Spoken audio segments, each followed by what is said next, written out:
안녕하십니까 여러분, K트렌드 US의 닥터 K입니다. 오늘 저희가 다뤄볼 주제는 바로 2026년 5월 2주차 서학개미 투자 동향입니다. 제목을 보시면 아시겠지만 이번 주 시장의 지수는 분명히 보합으로 끝났습니다. 그런데 참 이상하게도 우리 서학개미 투자자분들의 역발상 매수는 거의 전패에 가까운 뼈아픈 결과를 맞이했습니다. S&P 500 지수는 0.13% 오르면서 평온하게 마감했는데 정작 우리 투자자들이 많이 들어간 메모리와 반도체 섹터는 마이너스 10%에서 최대 25%까지 폭락을 했기 때문이죠. 5월 11일 월요일부터 15일 금요일까지 토스증권의 거래대금 데이터와 한국예탁결제원의 순결제 데이터를 낱낱이 분석해서 도대체 시장 내부에서 무슨 일이 있었는지, 그리고 우리는 다음 주에 어떻게 대응해야 하는지 알기 쉽게 풀어드리겠습니다. 자, 시작해볼까요? 이번 주 시장 상황을 한마디로 요약하면 지수는 보합, 하지만 내부는 아주 격렬했다라고 할 수 있습니다. 화면에 표를 보시죠. S&P 500 지수는 전주 대비 0.13% 상승했고 나스닥은 0.08% 하락, 다우존스는 0.17% 하락했습니다. 겉으로만 보면 거의 변동이 없는 아주 조용한 한 주처럼 보입니다. 하지만 세 가지 핵심 키워드를 보시면 이야기가 완전히 달라집니다. 첫째, 목요일에 S&P 지수가 7,500일이라는 역사상 최고점을 경신했지만 단 하루 만인 금요일에 그 상승분을 전량 반납해버렸습니다. 둘째, 10년물 국채금리가 무려 4.55%를 돌파하며 1년 내 최고치를 기록했습니다. 마지막으로 연준의 금리 인상 기대 확률이 불과 한 달 전 1%에서 이번 주 45%까지 폭등했습니다. 평온한 지수 뒤에 엄청난 긴축 공포가 숨어 있었던 것이죠. 단 5일 동안 벌어진 롤러코스터 같은 흐름을 요일별로 짚어보겠습니다. 월요일에는 S&P 지수가 처음으로 7,400을 돌파하며 기분 좋게 출발했습니다만 트럼프 전 대통령이 이란의 역제안을 단칼에 거부하면서 지정학적 긴장감이 돌기 시작했죠. 화요일에는 소비자 물가지수, 즉 CPI가 3년 내 최고치를 기록하며 에너지 주도의 인플레이션 공포를 부추겼습니다. 수요일에는 시스코의 어닝 서프라이즈에 힘입어 지수가 다시 사상 최고치를 썼고 대망의 목요일에는 S&P가 7,500일을 터치하며 환호성을 질렀습니다. 하지만 금요일 모든 것이 뒤집혔습니다. 10년물 금리가 4.55%로 폭등하면서 기술주에 대한 집단적인 차익 실현 물량이 쏟아졌고 엔비디아가 4.4%, 인텔이 6% 넘게 빠지며 한 주가 우울하게 마무리되었습니다. 그렇다면 이 격동의 5일 동안 우리 서학개미들은 어떻게 움직였을까요? 전체 그림을 먼저 보겠습니다. 한국예탁결제원 데이터에 따르면 이번 주 전체 결제 총합은 약 14조 3천억 원이었습니다. 그런데 순매수 합계를 보면 5,639억 원 마이너스, 즉 매도를 더 많이 한 순매도 우위 시장이었습니다. 가장 눈에 띄는 것은 마이크론입니다. 무려 3,360억 원어치를 사들였는데 이게 이번 주 최대 순매수 종목이었습니다. 반면 테슬라는 5,251억 원을 내다 팔며 가장 많이 순매도한 종목이 되었죠. 토스증권 쪽 거래대금도 10조 7천억 원에 달했는데 여기서 1등은 바로 반도체 3배 레버리지인 SOXL이 차지했습니다. 요약하자면 메모리의 역발상으로 들어갔다가 전패를 했고 테슬라에서는 거대한 자금이 구조적으로 빠져나갔으며 거대한 세계의 투자 생태계가 팽팽하게 맞붙은 한 주였습니다. KSD 순매수 탑10, 한국예탁결제원 순매수 상위 10개 종목을 자세히 들여다보겠습니다. 안타깝게도 이번 주 우리 한국 투자자분들은 시장에서 가장 많이 빠진 종목을 가장 많이 사들였습니다. 1위 마이크론, 2위 인텔, 3위 라운드힐 메모리, ETF, 그리고 5위 샌디스크 2배 레버리지까지 전부 반도체와 메모리 관련 종목들입니다. 합산하면 엄청난 규모인데 주간 등락률을 보시면 인텔이 마이너스 12.9%, 샌디스크 2배 레버리지가 마이너스 19.8%로 그야말로 처참하게 깨졌습니다. 주가가 폭락하니까 이때가 기회다 하고 역발상으로 매수에 나섰지만 이번 주만큼은 그 전략이 완전히 빗나간 겁니다. 다만 긍정적인 부분도 있습니다. 스테이블 코인 관련 법안 통과 소식에 맞춰 서클이라는 종목에 1,300억 원 넘게 매수가 들어왔는데 규제 이슈 같은 이벤트에 우리 투자자들이 얼마나 기민하게 반응하는지 보여주는 좋은 사례입니다. KSD 순매도 탑7, 이번에는 반대로 어떤 종목을 가장 많이 팔았는지 순매도 상위 7개 종목을 살펴보겠습니다. 1위와 2위가 바로 테슬라와 테슬라 2배 레버리지인 TSLL입니다. 합쳐서 8천억 원이 넘는 자금이 빠져나갔습니다. 주가도 하락했는데 매도까지 겹치면서 손실을 보고 서둘러 포지션을 정리하는 조기 청산 실패 패턴이 나타났습니다. 팔란티어나 아이렌 같은 종목도 마찬가지로 버티지 못하고 손절성 매도가 나왔죠. 하지만 여러분, 우측 하단을 주목해 주십시오. 아이온큐와 마이크로소프트의 경우는 다릅니다. 아이온큐는 이번 주 5.5% 상승했고 마이크로소프트도 1.6% 올랐는데 여기서 대규모 매도가 나왔습니다. 이건 손절이 아니라 상승장에서 정확히 고점을 잡아내 성공적으로 엑시트한 훌륭한 차익 실현의 결과입니다. KSD 핵심 패턴 패턴에서 앞서 보신 전체 매매 흐름을 바탕으로 우리 투자자들의 행동에서 읽을 수 있는 4가지 핵심 신호를 짚어드리겠습니다. 첫 번째는 앞서 말씀드린 메모리 역발상 집중입니다. 반도체 하락을 매수 기회로 삼아 무려 9,116억 원을 쏟아부었지만 결과적으로는 전원주간 손실을 기록했습니다. 두 번째는 테슬라의 구조적 청산입니다. 펀더멘털에 대한 불안감이 커지면서 8천억 원 넘게 자금이 빠져나가는 등 대규모 탈출이 이어지고 있습니다. 세 번째는 이벤트 포착 성공입니다. 법안 통과 직후 서클에 빠르게 진입한 것을 보면 우리 투자자들의 정보력과 대응 속도가 놀라울 정도로 발전했음을 알 수 있습니다. 하지만 네 번째가 가장 뼈아픈데요. 바로 매크로 무대응입니다. 유가가 치솟고 금리가 4.5%를 뚫었는데도 이를 방어할 에너지 주식이나 달러 관련 해지 수단을 전혀 사지 않았습니다.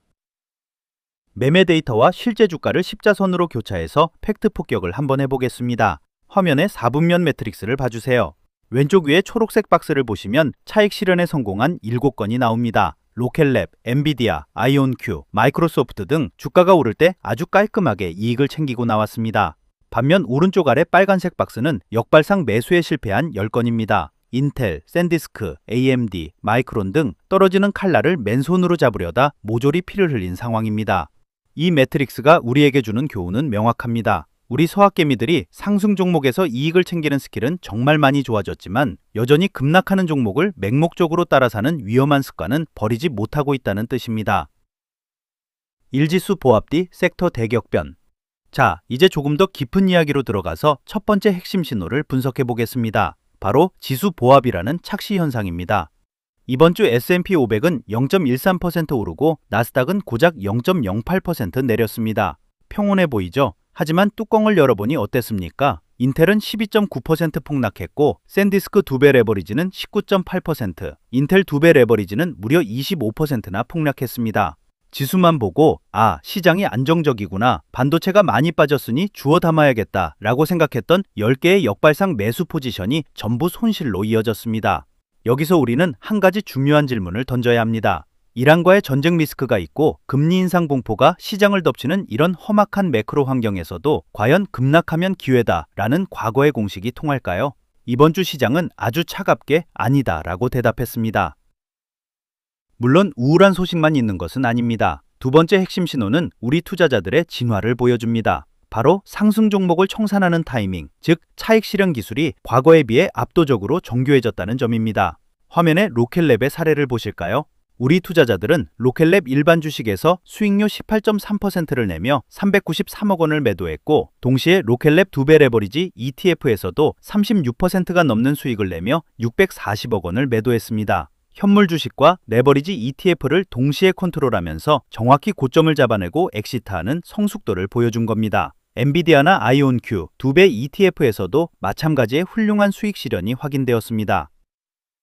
이제 단기 자금의 흐름을 가장 잘 보여주는 토스증권의 데이터를 살펴보겠습니다. 10조 7천억 원이라는 엄청난 거래대금 중 상위 1위부터 4위까지를 보십시오. SOXL 반도체 3배, SNXX 샌디스크 2배, SOXS 반도체 3배, 인버스, 그리고 샌디스크 현물입니다. 최상위권이 전부 반도체와 샌디스크 관련 레버리지, 인버스 종목들로 2배가 되어 있습니다. 시장 전체의 방향성보다는 개별 섹터가 만들어내는 극단적인 변동성에 돈이 무섭게 몰리고 있다는 증거입니다.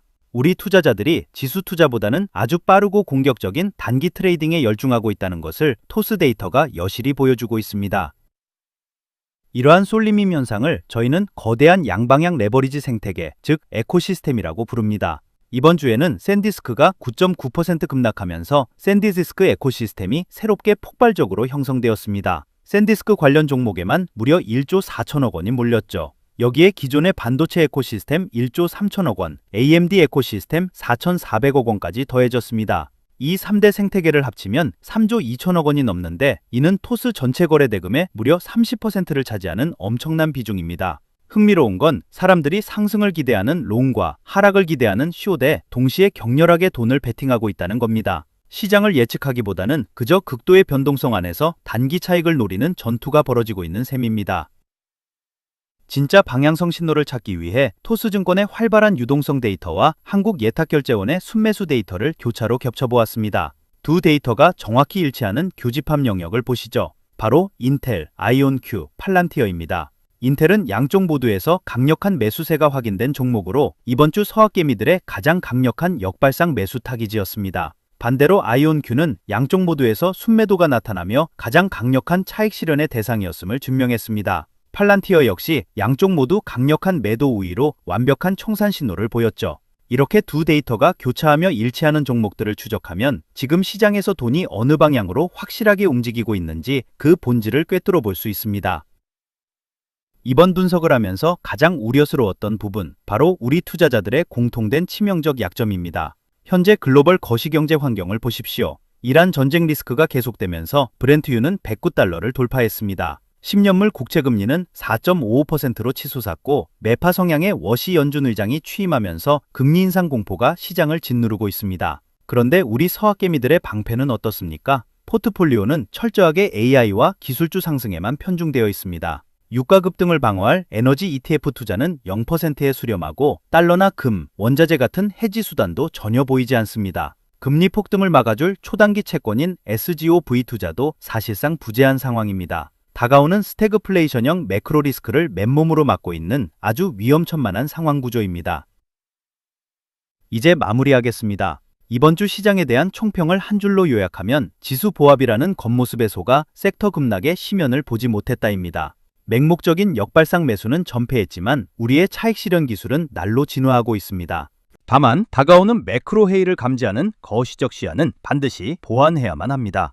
자, 그럼 다음 주 우리가 주목해야 할 3대 분기점은 무엇일까요? 첫째, 5월 21일에 있을 엔비디아의 실적 발표입니다. 이번 주 1,300억 넘게 매도했던 자금들이 실적 발표 후 다시 진입할지 눈여겨봐야 합니다.